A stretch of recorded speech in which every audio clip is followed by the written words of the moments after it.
Hey everyone, it's Jared here with HeatPressNation, and I'll be showing you how to sublimate this black coffee mug. But this isn't just a plain black mug, this is a color-changing, transfer-revealing coffee mug.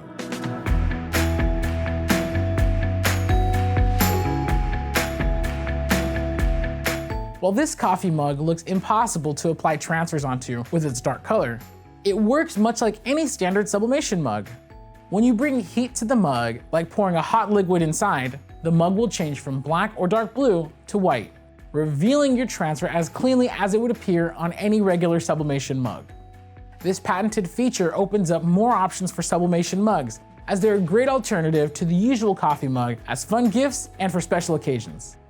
We should note, however, that these mugs can only be hand washed and have not been microwave tested. As with any sublimation mug, set your mug press to 190 seconds at 385 degrees Fahrenheit with medium pressure.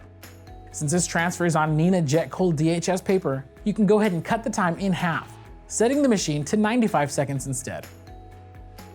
Trim the printed transfer, then flushly wrap and tape it around the mug.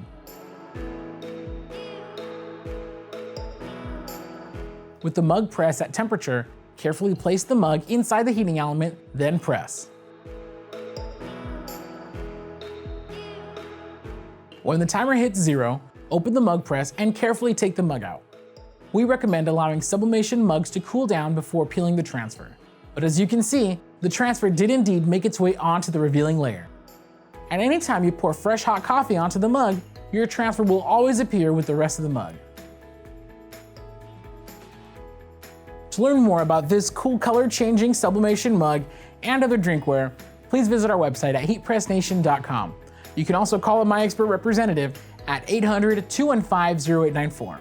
Once again, I'm Jared with HeatPressNation, and thank you so much for watching.